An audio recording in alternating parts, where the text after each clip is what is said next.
By show of hands, how many of you know what the meaning, you reap what you sow means? Okay. Well, for those of you that do not know, you reap what you sow basically means whatever you put out into the universe, you will get back in.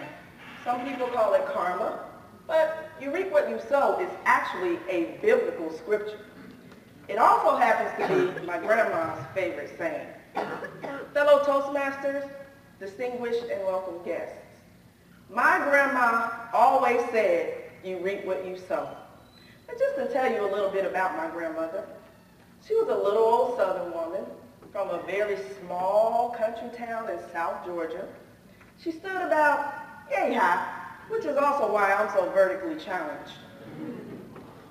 She had this funny little voice, and it had a southern drawl, so you may hear that come out as well. So when you say you reap what you sow, and we say it, it just sounds like you reap what you sow. When she says it, it sounds more like, you gonna reap what you sow. Now, it didn't matter what was going on, Grandma always said, you gonna reap what you sow, whenever she had the chance. I can remember growing up, going to Grandma's house during the summer, spending the summers there with what seemed like 900 of my cousins. Some of them you knew, some of them you didn't know. You look like you were there. Are you my cousin? We'll talk later. Grandma lived at the end of this long dirt road in a small brick house, 4 bedrooms, flat, nothing fancy. On the outside, it looked very small, but on the inside, she literally fit 900 cousins and kids. Now, in a small country town, there's not much to do. Go outside and play, make up a game or two. Now, making up games can be dangerous for kids. Someone is bound to get into a fight. And whenever it happens, here comes Grandma, storming outside with one added effect that made chills run down your spine. She always came out with her glasses on her nose. I don't know what it meant, but you felt it when Grandma looked at you over those glasses. She'd come out there and we're fighting, and she'd break us up, and she'd say, quit hopping around like a porcupine with no needles. I don't know. That's a country saying, I don't know. And once she found out who the agitator was, she'd break us apart, and she'd look at him over those glasses with her hand on her hip and say, you don't do that to your family. Now, you're going to reap what you sow. Now, come on here. Now, at the end of every you going to reap what you sow, she added, now, come on here. I have no idea. She had an appointment, if we had somewhere to be at a certain time. She just said, now, come on here.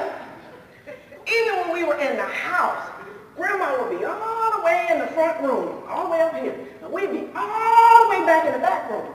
It was like Grandma had X-ray vision, and she could see through the wall. And if we were doing anything wrong, she would yell, I know what you're doing back there. You're going to reap what you sow. Now come on here. And we just stop what we're doing because we think she's peeping around the corner. Now, there came a time when we realized Grandma was getting just a little carried away with that singing. It was a Sunday morning, and it's the only time that Grandma moves fast. She'd run around the house yelling, get up, everybody get up! Everybody jump up, get ready for church, and she'd pack all of us up in her Buick. You too. She was the last one out of the house. I don't know. And we would be riding to church. We'd get to church, and Grandma get out of the car, hustling. Hey, come on now, come on. And she go in church, go all the way down to the first pew.